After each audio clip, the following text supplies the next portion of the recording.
국립기상청에 따르면 시카고 지역 강풍경보가 화요일 정오까지 이어질 것이며 체감온도는 때때로 영하 40도까지 떨어질 수 있다고 밝혔습니다. 체감온도가 계속 영하의 기온이 유지되면서 월요일 아침 시카고에서는 300편 이상의 항공편이 결항된 것으로 보고됐습니다. 오전 6시 30분 현재 오헤어 국제공항에서는 200편 미만의 항공편이 취소됐고 미드웨이 공항에서는 161편이 취소됐습니다. 국립기상청에 따르면 또 강풍경보가 만료된 후에도 여러 카운티에는 수요일 오전 9시까지 강풍주의보가 계속 발효될 것이라고 덧붙였습니다. 수요일 아침까지는 체감온도가 마이너스 10도 이상으로 오를 것으로 예상되며 강풍 또한 찾아들지 않을 것으로 예보됐습니다. 많은 학교가 조건에 따라 화요일까지 휴교를 발표했습니다. 대부분의 공립학교는 이미 마틴 루터 킹 주니어 데이를 맞아 월요일에 쉬고 있지만 다른 학교들은 극심한 추위로 인해 수업을 취소하거나 이러닝으로 전환했습니다. 서경덕 성신여대 교수는 우길기를 내건 관광용 인력거가 여전히 뉴욕 시내 곳곳을 활보하고 있다며 뉴욕시 당국에 항의 메일을 보냈다고 15일 밝혔습니다. 서 교수는 SNS를 통해 세계인들이 가장 많이 모이는 관광도시 중 하나인 뉴욕에 대형 우길기가 돌아다닌다는 건 정말로 있을 수 없는 일이라고 지적했습니다. 그러면서 지난해 센트럴파크 사무소에 즉각 항의 메일을 보냈지만 조치가 이루어지지 않았다고 설명했습니다. 서 교수는 이번 항의 메일에서 과거 일본이 아시아 각국을 침략할 때 전면에 내세운 깃발로 일본의 군국주의와 제국주의를 상징한다고 말했습니다. 또 뉴욕을 방문 중인 수많은 아시아 관광객에게는 전쟁의 공포를 다시금 상기시키는 행위라며 우길기 관련 영상을 첨부했습니다. 한편 서버브의 알링턴 하이츠시 알링턴 공원에도 우길기를 연상케 하는 백그림이 그려진 벤치가 있어 한인 동포들의 눈살을 찌푸리게 합니다. 미국 등 외국 영주권을 가진 한인 젊은이들이 고국의 병역 의무를 이행하기 위해 입영을 신청한 사례가 지난 20년간 8,000건을 넘긴 것으로 집계됐습니다. 11일 한국병무청에 따르면 영주권자 입영 희망 제도가 2004년 처음 시행된 이후 지난해 말까지 모두 8,053명이 신청했습니다. 저태 38명에 그쳤던 신청자는 2020년 704명, 2021년 711명, 2022년 678명, 2023년 523명 등을 기록했습니다. 해외에서 진행하던 학업이나 생계를 내려놓고 나라를 지키기 위해 자원 입대하는 청년들이 매년 수백 명을 기록하고 있는 것입니다. 외국 영주권을 받아 외국에 체류하면 38세가 되는 해에 제2국민역 판정을 받아 병역 의무를 이행하지 않아도 되지만 그전까지 병역 의무가 살아 있습니다. 과거엔 해외에 체류하는 영주권자가 입영을 원하면 반드시 입국해 지방병무청을 방문해야 했지만 10여 년 전부터는 온라인으로 입영 신청을 할 수 있습니다. 육군훈련소는 신병교육 훈련에 앞서 영주권자 군 적응 프로그램을 운영해 언어와 군시설 사용, 병영생활 이해 등을 돕고 있습니다. 전역 신고 시 병무청장 명의로 자원병역 이행 명예증서도 수여합니다. 병무청은 영주권자 입영 희망이 꾸준히 늘어난 건 K-팝 등 우리 문화가 세계적으로 확산하고 국가 경쟁력이 높아져 한인 사회에서 모국에 대한 자긍심이 커졌기 때문이라며 대한민국 국민이라는 자부심과 나라를 사랑하는 마음으로 당당히 병역을 이행하는 대한의 청년들이 자랑스럽고 진심으로 감사하다고 밝혔습니다.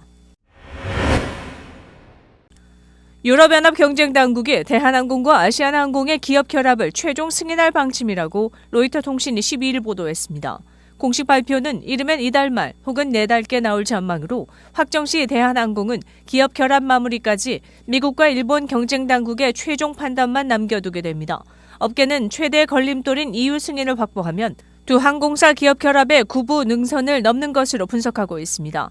한 소식통에 따르면 이번 결정이 대한항공이 EU 집행위에 아시아나의 화물 사업 부문 매각, 유럽 4개 도시 노선의 슬롯, 즉 공항 이착륙 횟수 반납 등 시정 조치안을 제출한 데 따른 것이라고 말했습니다. 이 같은 설명을 종합하면 시정 조치안 이행을 전제로 조건부 승인 결정이 내려질 것으로 보입니다. 2020년 11월 산업은행의 통합추진 발표로 본격화한 두 항공사의 합병은 대한항공이 작년 초 기업 결합을 신고한 14개국 중 EU와 미국, 일본을 제외한 11개국으로부터 승인받으면서 순항하는 듯 했습니다. 하지만 EU가 작년 5월 합병 시 유럽 노선에서 승객 화물 운송 경쟁이 위축될 수 있다는 우려를 담은 심사보고서를 발표하며 예상치 못한 난관에 부딪혔습니다. 이에 대한항공은 EU 심사 문턱을 넘기 위해 아시아나의 매출의 20% 이상을 차지하는 화물사업 부문 메가카드로 승부수를 던졌습니다. 작년 11월 아시아나항공이사회에서 화물사업 분리 매각안이 가결됐고 대한항공은 지난달 초 집행위에 화물사업 매각을 골자로 한 시정조치안을 제출했습니다. 아시아나 화물사업 부문을 두고 에어프레미어와 이스타항공, 에어인천, 제주항공 등 4곳이 인수 의향서를 낸 것으로 전해졌습니다. 한국계 감독과 배우들이 활약한 넷플릭스 드라마 성난 사람들이 골든글로브에 이어 북미 비평가들이 주관하는 크리틱스 초이스 어워즈도 싹쓸이했습니다. 성난 사람들은 14일 LA에서 열린 제29회 크리틱스 초이스상 시상식의 미니시리즈 TV영화 부문에서 작품상을 비롯해 남우주연상, 여우주연상, 여우조연상 등 4관왕을 차지했습니다. 4개 부문 후보에 올라 모든 상을 휩쓴 것입니다. 크리틱스 초이스 상을 주관하는 크리틱스 초이스 협회는 미국, 캐나다의 방송 영화 비평가 600여 명으로 구성되어 있으며 매년 1월 여는 시상식에서 크게 영화와 TV 부문으로 나눠 상을 줍니다. 성난 사람들은 지난 7일 열린 골든글로브 시상식에서 미니시리즈 TV 영화 부문 작품상과 남우주연상, 여우주연상 등 3관왕을 차지한 데 이어 할리우드 스타들이 총 출동한 영화 방송 시상식을 다시 한번 압도했습니다. 지난 9일에서 12일 라스베이거스에서 열린 세계 최대 가전 IT 전시회 CES 2024에 총 13만 5천 명 이상이 방문한 것으로 집계됐다고 미국 소비자기술협회가 13일 밝혔습니다. 이는 지난해 11만 5천 명보다 17% 늘어난 수준입니다. 참가 기업 수는 150여 개국 4,300여 개에 달했습니다. 3,200여 개 기업이 참가했던 지난해보다 34% 증가했습니다. 다만 참가국 수는 지난해 170여 개국에서 줄어들었습니다. 참가국 중에는 중국 기업이 1,100여 개로 가장 많았고 대한민국도 760여 개 기업이 참가해 중국과 미국 다음으로 많았습니다. 라스베이거스 컨벤션 센터와 만달레이 베이 컨벤션 센터, 베네치안 엑스포 등에 펼쳐진 총 전시 공간은 약 250만 제곱피트로 지난해 약 218만 5천 제곱피트보다 14.4% 증가했습니다. 베네치안 엑스포 내에 있는 유레카 파크에 부스를 차린 스타트업만 1,200개가 넘었습니다. 이 중 한국 스타트업은 440여 곳이 부스를 마련했습니다. CTA 측은 한 주 동안 참관객을 포함해 전 세계 기술업계가 한자리에 모여 주요 발표와 제품 출시, 그리고 더 나은 미래를 만드는 기술에 대해 협업하고 영감을 얻을 기회를 가졌다고 말했습니다. CTA는 CES 2025는 내년 1월 7일부터 10일까지 나흘간 진행될 예정이라고 밝혔습니다. 인공지능이 선진국 일자리에 60% 정도의 영향을 미칠 것이라고 크리스탈리나 게오르기에바 국제통화기금 총재가 14일 전망했습니다. 게오르기에바 총재는 이날 세계경제포럼이 열리는 스위스 다보스로 떠나기에 앞서 워싱턴 DC에서 AFP 통신과 한 인터뷰에서 이같이 말했습니다. 게오르기에바 총재는 이날 공개된 IMF 보고서를 인용해 선진국과 일부 신흥시장에서는 전체 일자리의 60% 정도, 나머지 신흥시장은 40%, 저소득 국가인 26%의 일자리가 AI의 영향을 받을 것으로 내다봤습니다.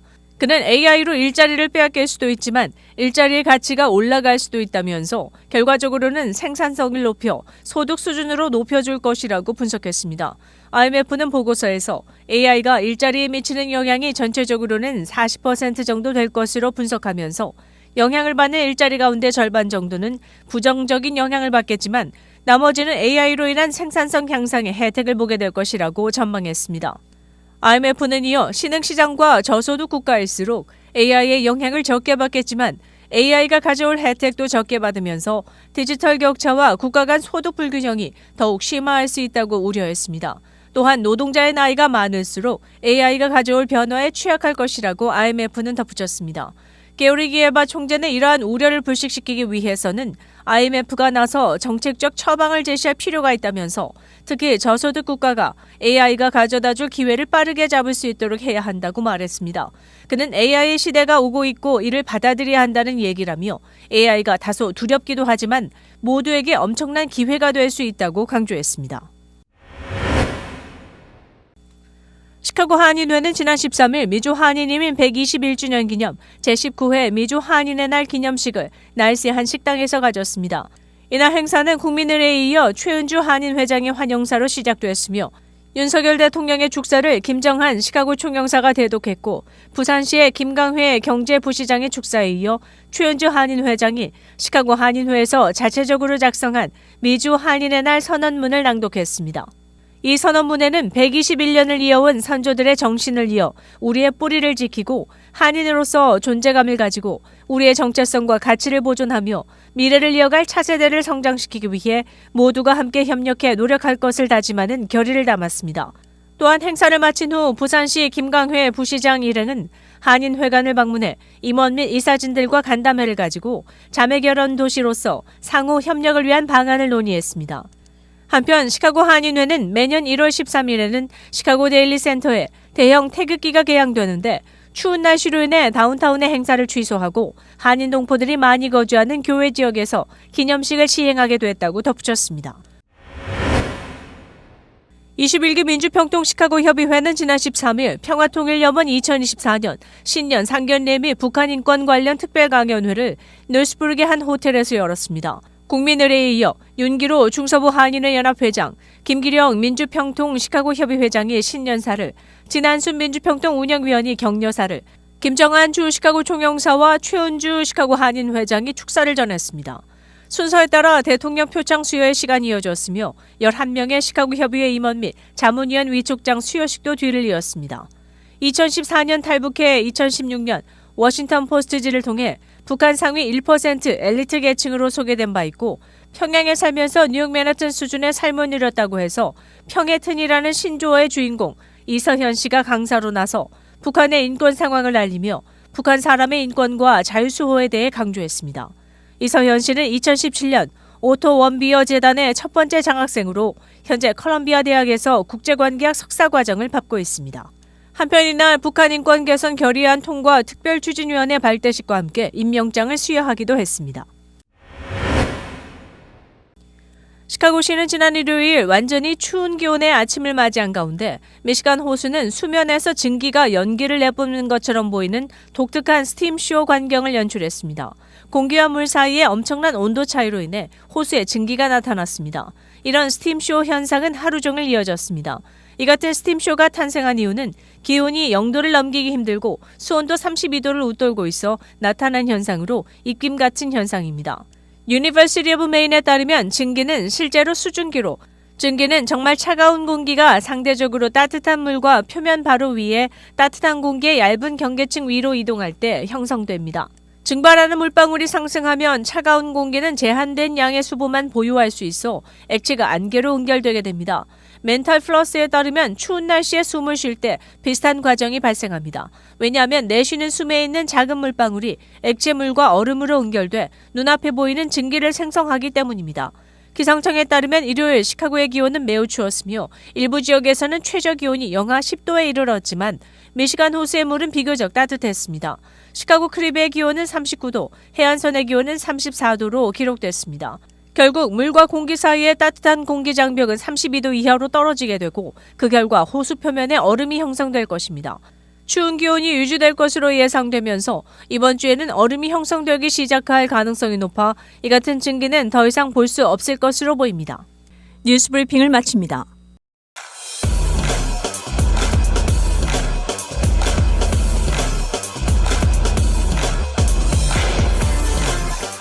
시청자 여러분, 한 주 동안 안녕하셨습니까? 시사전망 이전봉입니다. 오늘의 시사전망은 드라이브스루 매장에 관한 이야기입니다. 최근에는 매장 안에서 먹는 것이 귀찮고 타인에게 방해받지 않고 싶은 마음에 드라이브스루를 애용하는 사람들이 늘고 있습니다. 햄버거나 치킨 등 투고 음식을 드라이브스루에서 받기도 하고 스타벅스나 파네라에서 나만의 취향에 맞는 커피를 드라이브스루를 통해 맛보기도 합니다. 패스트푸드 체인을 포함한 요식업계는 이런 추세에 발빠르게 대처하고 있습니다. 맥도날드의 경우 온라인 디지털 주문에 따른 드라이브스루 판매가 40% 이상의 매출 상승을 가져오자 드라이브스루 전문 매장 확대를 검토 중인 것으로 알려졌습니다. 이렇게 되자 요식업계는 매장 내 식사 공간을 줄이고 드라이브스루 전용 차선을 확장하기도 합니다. 이른바 드라이브스루 전성시대를 맞이한 것입니다. 뉴욕타임즈도 미국 사회 전반에서 타인과의 접촉을 최소화하고 신속한 서비스를 요구하는 변화의 바람을 타고 요식업계의 지형도가 바뀌고 있다고 지적했습니다. 시장조사업체 자료에 따르면 올 상반기 패스트푸드점 내부에 들어가 식사를 한 미국인의 수는 2019년 동기와 비교할 때 47% 정도 감소한 것으로 나타났습니다. 패스트푸드 체인업계 매출에서 드라이브스루 수입이 3분의 2까지 차지하는 추세를 보이고 있습니다. 미러키길 인근에도 얼마 전 칙필레이 치킨 샌드위치 전문점이 들어섰으나 드라이브스루는 필수가 됐습니다. 파파이스도 매장 내 식사 공간을 줄이고 드라이브스루를 확대할 계획으로 알려졌고, 타코벨 또한 드라이브스루 차선 확대를 위해 아예 매장 내 식사 공간마저 없애는 실험에 착수했습니다. 드라이브스루가 요식업계의 주 수입원으로 부상되는 분위기에 대해 뉴욕타임즈는 팬데믹으로 감염 노출로부터 안전을 위해 타인을 피하던 사회적 현상이 무엇보다 큰 원인으로 작용한 것으로 분석하고 있습니다. 시사전망 이전봉입니다.